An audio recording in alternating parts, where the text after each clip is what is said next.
வீராவோட அண்ணன் பிறந்த நாளுக்கு வந்துட்டு ஆட்டோ ஸ்டாண்டுக்கு வந்துட்டு அவரோட அண்ணன் பேர் வச்சு அந்த ஃபங்க்ஷன் பண்ணுற மாதிரி நிறைய கிராண்டாக பல ஏற்பாடுங்க அந்த இது மூலமாக பண்ணுறதுக்காக வந்துட்டு வீரா மாறன் எல்லாருமே ஏற்பாடு பண்ணி சந்தோஷமாக அதுக்காக ரெடி ஆகிட்டு இருக்காங்க. இதெல்லாம் பார்த்து காண்டாயிட்டு குடும்பத்தோடு சந்தோஷமாக இருக்கீங்க விக்ரம் பாரு அப்படின்னு சொல்லிட்டு விஜய் ஒரு பிளானை பண்ணுறாங்க.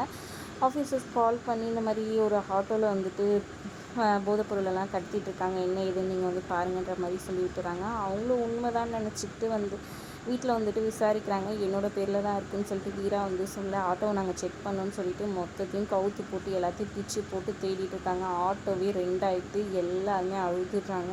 அவங்க அம்மா உட்பட மொத்த பேருமே ஃபீல் பண்ணுறாங்க. நாளைக்கு வந்துட்டு ஃபங்க்ஷனை வச்சுக்கிட்டு இப்போ அண்ணாவோட ஆட்டோ இப்படி ஆயிடுச்சு, ஒரே நாளில் எப்படி சரி பண்ண முடியும் அப்படின்ற மாதிரி வீரா யோசிக்கிறாங்க. 1,50,000 ஆகும், சரி பண்ணுறதா இருந்தான்ற மாதிரி கடையில் சொல்கிறாங்க. அவ்வளோ சீக்கிரம் பண்ணவும் முடியாதுன்னு யோசிக்க, ஆனால் வந்துட்டு மாறன் அதுக்கப்புறமா ராகவன் கார்த்திக் 3 பேருமா சேர்ந்து அந்த ஆட்டோவை சூப்பராக ரெடி பண்ணி வந்துடுறாங்க. அவங்க அக்கா தங்கச்சிங்க எல்லாருமே ஒரே சந்தோஷமாயிடுறாங்க.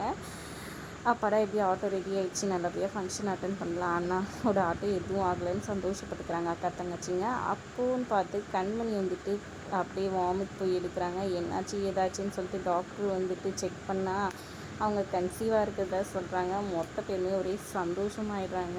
அவங்க அம்மா வந்துட்டு அதை கேட்டுட்டு ரொம்பவே சந்தோஷமாயிடுறாங்க. இன்றைக்கி உங்கள் அண்ணனோட பிறந்த நாள் இன்றைக்கி வந்துட்டு நீ கன்சீவ் ஆகிருக்கனா உங்கள் அண்ணனையும் உங்கள் வயிற்றில் வந்து பிறக்க போகிறாண்டி, எனக்கு ரொம்ப சந்தோஷமாக இருக்குதுன்னு சொல்கிறாங்க. அண்ணனையும் உங்கள் வயிற்றில் வந்து பிறக்க போகிறேன். தங்கச்சிங்கெல்லாம் சந்தோஷமாக வந்துட்டு ரசிக்கிறாங்க.